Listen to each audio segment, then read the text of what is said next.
bonjour, c'est Dr Oussedir Mahfouf, directrice de l'agence de communication médicale YAG Events. Donc aujourd'hui, nous sommes au niveau du CHU Mustapha, plus exactement dans le service des urgences médico-chirurgicales, avec le chef de service, professeur Issolah. Professeur Issolah, bonjour. Bonjour. Donc vous êtes professeur chef de service des urgences médico-chirurgicales à CHU Mustapha. Et vous êtes aussi secrétaire général de l'Association algérienne de chirurgie hépatobiliaire et digestive.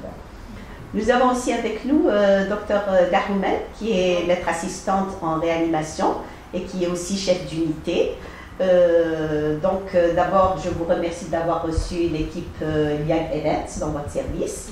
Et alors là, je me tourne vers vous pour vous poser une question concernant les fameux lits de réa.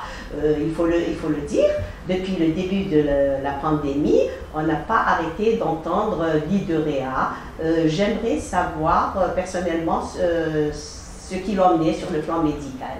Donc si on parle de lits de réanimation en matière de prise en charge de la Covid-19, donc un lit de réa nécessite automatiquement d'avoir un monitorage hémodynamique adapté aux malades.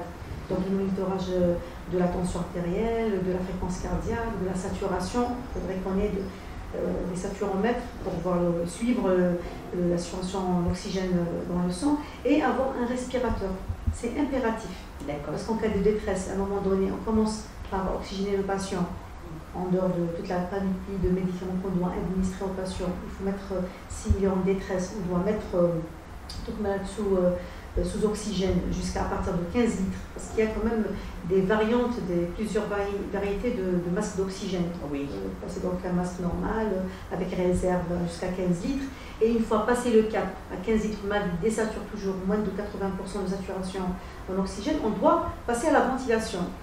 La ventilation non invasive avec des masques adaptés, plusieurs marques, je ne vais pas citer, faire la publicité pour les marques. Oui. Donc on passe un masque de VNI adapté qu'on doit mettre impérativement sur le respirateur, qu'on doit brancher au respirateur et régler les paramètres ventilatoires. Le volume courant, le taux d'oxygène, l'aide inspiratoire, il y a plusieurs paramètres de ventilation qui rentrent en jeu pour avoir une saturation optimale du patient et même penser au sévrage. Et si tout ça ne fonctionne pas, le malade reste toujours en détresse, on est malheureusement en train d'intuber le patient. Voilà. C'est pas l'intubation. Donc, c'est vraiment qui dit lit de réa ne veut pas dire intubation. Ne veut pas dire intubation. Mais éventuellement, on pourra, dans le devoir d'intuber le patient, il faudrait qu'on ait un respirateur en place. Parce que le patient, il peut passer à l'intubation, comme il peut régresser. Et on a vu des malades reprendre, enfin récupérer après une dizaine de jours de traitement bien adapté, de protocole appliqué sur place et tout, l'oxygénothérapie. Il y a des malades qui répondent. Il y en a d'autres qui, malheureusement, ils passent à l'intubation. Et passer à l'intubation, généralement, ça devient même très lourd pour la prise en charge. Voilà. Très bien. Alors justement, on aimerait aussi connaître quelles sont les comorbidités les plus fréquentes et les plus sévères aussi rencontrées au sein de votre service. Voilà, si je dois répondre, selon mon humble expérience, depuis la prise en charge des malades Covid depuis mars jusqu'au jour d'aujourd'hui, les comorbidités, pratiquement on voit de tout, mais je dirais en tête de liste, c'est le diabète. C'est le diabète. Et tout type confondu, type 1, type 2, puis bien l'HTA, les cardiopathies, les infections bronchopulmonaires, les BPCO, les asthmatiques, on en a vu. Oui. Tout ça. Et il y a même les asthmatiques, des asthmes non contrôlés. Non contrôlés surtout. Et je dirais même, de par le fait que la Covid elle est diabétogène, on a reçu on a eu pas mal de cas de diabète inaugural sur Covid-19. Des malades qui ont avec des chiffres, vraiment avec des taux, je dirais, au-delà de 3 à 4 grammes de glycémie durant les hospitalisations. Et il paraît, vous allez l'infirmer ou le confirmer, il paraît, professeur Issolah, que le premier cas de Covid-19 enregistré en Algérie a été hospitalisé au sein de votre service. Pas en Algérie. Pas en Algérie. Sur Alger. Parce qu'on sait que c'est Blida. Non, il y a eu à Blida. Mais sinon sur Alger. Du moment dans notre service. Dans notre service. C'était dans la gare. C'est pendant sa gare. Pendant la gare. C'était une hospitalisation. Oui. C'était un monsieur âgé de 55 ans. C'était un médecin. Ouais, c'était un adulte. Voilà, qui jeune, je pourrais dire. Voilà, qui était venu en SOS cardio. Il a consulté pour suspicion d'embolie pulmonaire. Ensuite, il a désaturé, donc il est arrivé au déchocage. Donc, c'est le circuit habituel. Donc, SOS cardio, déchocage. Ensuite, il a été hospitalisé au 2e étage au niveau des UMC. Donc, on l'a pris en charge. Et tous les signes qu'il avait, donc, on pensait. On n'avait pas encore eu de cas de Covid. Oui. Il avait des signes d'embolie pulmonaire biologique. Ce qui était anormal chez lui, c'était durant la garde. Il avait un scanner complètement. Il était nickel. Scanner normal, plutôt le téthorax. C'était normal. Oui. Le CG, donc il y avait des signes droits, biologiquement parlant, c'était des signes en faveur de l'embolie pulmonaire. Donc on devait faire l'angioscan le matin, parce qu'on ne pouvait pas injecter durant la garde. Oui. Dans la garde, on n'injecte pas. Oui. Et bien, le surlendemain, quand ils ont fait le lendemain, voilà, la TDM thoracique, c'était des images en verre dépoli, atteintes au-delà de 50%. Et bon, il est resté quand même chez nous, il a été intubé. Et c'était un multiparé. Voilà, c'était un diabétique. Un diabétique, voilà. On revient toujours un diabétique, malheureusement. Voilà, compliqué par la ça. Covid-19. Donc, Et au bout de 4 jours, voilà, on a c'était- déploré quand même son décès, malheureusement. Professeur Solah, là je vous pose une question concernant le gold standard. Y a-t-il un gold standard d'évaluation et de mise en route d'un protocole thérapeutique? Voilà. Donc, concernant le protocole thérapeutique, on ne peut pas parler de gold standard du moment que, à travers le monde, chacun fait d'après son expérience. Il y en a qui avaient les pour la chloroquine, les gens qui étaient contre. Mais en fait, à chaque fois pour avoir un gold standard, il faut passer par un consensus. Dans toutes les spécialités confondues, que ce soit en chirurgie, en réanimation, en médecine. Et d'ailleurs, le mot consensus part du fait qu'on ne soit pas d'accord au départ. Chacun apporte un peu, et avec les contradictions, on arrive à trouver la solution. Nous, on dit pour nous, notre attitude a été réfléchie au sein d'un comité scientifique avec l'ensemble des médecins qui sont quand même assez connus. Ils sont arrivés à prescrire, à donner la chloroquine dès le départ. Normalement, ça a donné de bons résultats, mais on a vu que le traitement évoluait au fur et à mesure.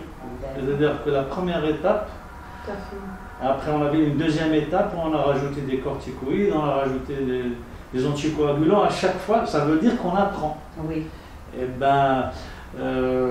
ce qui fait chez nous n'est pas obligatoirement chez les autres. Mais à la fin, on arrive à une conclusion où l'on peut trouver beaucoup de similitudes entre le traitement qui se fait chez nous et le traitement qui se fait par exemple dans les pays voisins ou en Méditerranée, sans pour cela trouver un gold standard. Parce que qui dit gold standard, c'est une référence, le gold standard. Oui, c'est un mot trop fort. C'est un mot trop fort. Voilà. D'accord, d'accord. Donc pour l'instant, si je comprends bien, déjà par exemple au niveau d'Alger, chaque service a sa propre conduite à tenir, si j'ose dire. Non, ils sont tenus de suivre ce qui est émis par le ministère. Oui. L'autorité. Il y a une autorité, il faut le suivre, parce que si chacun fait ce qu'il veut, on n'arrivera pas à étudier le cas. Dieu merci, quand même, il faut être honnête, on a de bons résultats. Oui. Peut-être parce qu'on n'a pas les cas aussi graves qu'ailleurs, oui. N'empêche, on a de bons cas, oui. On a de bons résultats. Oui. Maintenant, entre les services, que ce soit de médecine interne, oui. de pneumo, de réa, oui. de chirurgie ou ceux qui prennent en charge les malades ou oui. de rhumato ou de néphro, on peut dire, on peut adapter le traitement par rapport au cas par exemple, comorbidité, la cardiopathie. Là, on ne peut pas donner un traitement pour la chloroquine. On ne va pas donner le même donc on est obligé de donner de exactement. Voilà. C'est déjà donné de bons résultats justement. L'opinavir versus chloroquine, ça a plus de... Chez les cardiopathes. D'accord, très bien. Ça, la chose qu'on n'a pas, c'est un Mustapha. On sait acheter Mustapha. L'opinavir, c'est pas prise en charge. C'est les pharmaciens le ramènent de l'hôpital. D'accord. Mais ils n'ont pas la dotation au niveau de notre pharmacie centrale. D'accord. Voilà, donc on doit faire la commande, la faire passer à notre PC, à notre pharmacie centrale. Et eux, donc, par le biais... par exemple, des relations avec les gens. D'accord. Mais toujours est-il que vous arrivez quand même à parce que même les cardiopathes, c'est pas une majorité. Oui, c'est vrai, c'est quand même. Et on a toujours une petite réserve. On garde, on démarre, on fait la commande et incessamment on reçoit la dose qu'il faut. Mais à aucun moment, le malade, soi-disant, n'a été en panne. Vous arrivez à gérer déjà face à l'urgence. Voilà. Parfait. Voilà. Alors, une dernière question, pardon, que je vais vous poser, c'est concernant les séquelles post-Covid.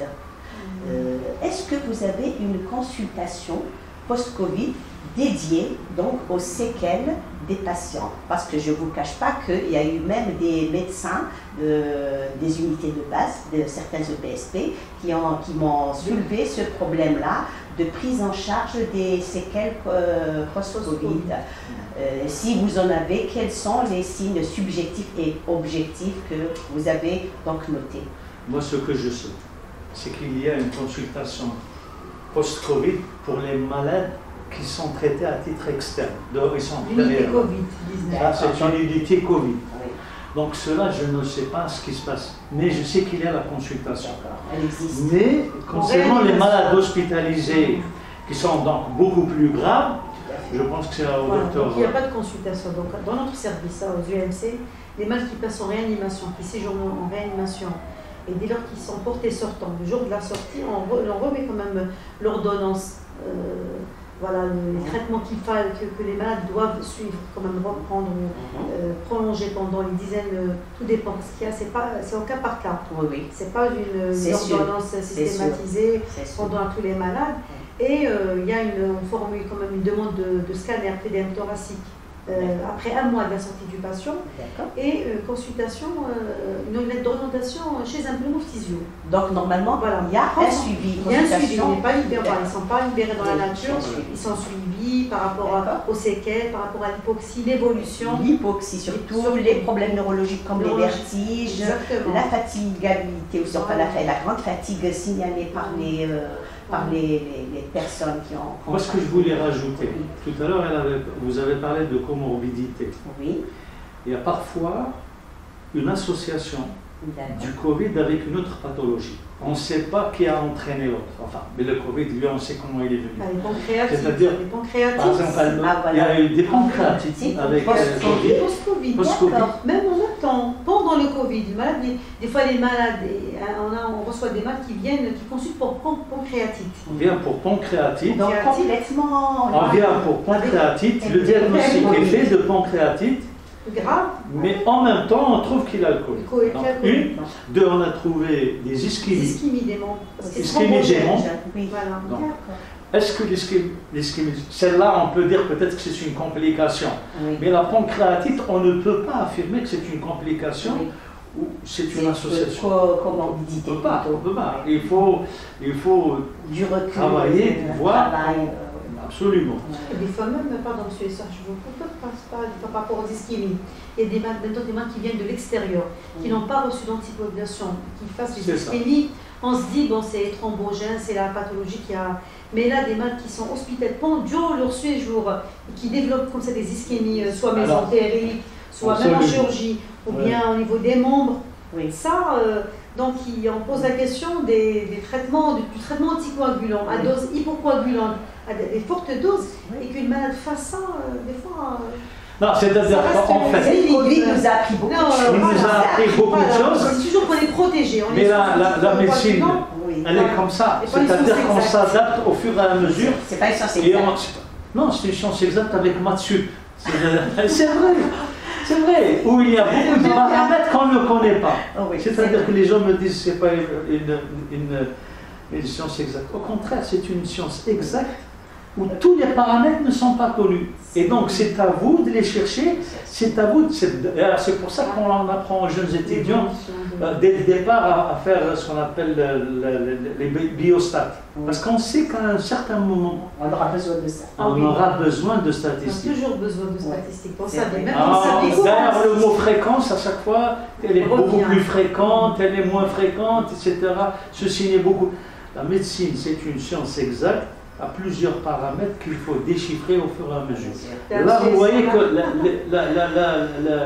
la Covid, comment elle nous a fait? Au départ, il y avait un tas d'incompréhensions. Moi, je leur dis, on ne remerciera pas assez nos collègues, nos confrères italiens qui ont fait l'autopsie malgré l'interdiction de l'OMS. Oui. L'autopsie et les Et c'est cadavres. à partir de là On a qu'ils ont découvert la la Covid, Covid-19. ils ont Oui, découvert parce que ça a été toujours quand quelqu'un faisait l'interdit qu'on a. Mais sur le plan médico-légal, il doit avoir des soucis. Non? Ça m'étonnerait. Ceci dit. Ils sont tellement rendus à leur service à l'humanité Oui. qu'il fallait une petite entorse. Cette à la aspirine règle. qui est contre-indique et les traitements antalgiques. Moi, je voulais dire autre chose. Oui, Peut-être que je vais sortir un peu du sujet, mais je suis un peu embêté d'entendre parler. On ne doit pas regarder trop la télé étrangère qui nous parle de variants, etc. Oui. Parce que je vais vous dire pourquoi. La médecine, elle doit être une médecine démocratique. On doit donner la médecine à tout le monde, aider tout le monde, traiter tout le monde. Mais ce n'est pas à n'importe qui de venir nous parler. Moi, je ne peux pas parler de variants. Et quelqu'un d'autre ne pourra pas venir parler du vaccin.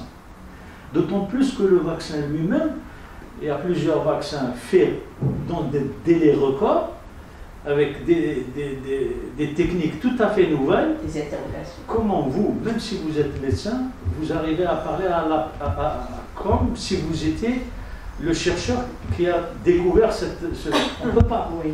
Donc il faut rester humble et puis Et chacun son avoir et c'est bien que la vaccination ait commencé dans le monde à travers le monde parce que il y a une solidarité universelle. C'est-à-dire si on vaccine beaucoup en Grande-Bretagne et aux États-Unis et au Japon, nous on gagne dans l'affaire. C'est sûr. Il ne faut pas voir l'Algérie tout seul. Quand toi tu te vaccines et que les autres ne se vaccinent pas, tu es fermé. Alors il faut que la vaccination se passe dans tous les pays du monde. Autant, plus on en fait, et mieux ça vaut pour tout le monde. Oui, Voilà. c'est sûr. Mais on ne peut pas parler de choses qu'on ne connaît pas. Moi, je ne veux pas rentrer dans D'où le nom de crise sanitaire universelle. Absolument. Exactement. Eh bien, merci beaucoup, professeur Issola, pour C'est moi qui vous remercie. cette belle entrevue, interview. Et merci aussi au docteur Dahoumen, qui est sur le front, il faut le dire. Et vraiment, on vous remercie. Voilà. Et donc, à une prochaine interview. Inch'Allah. Merci beaucoup.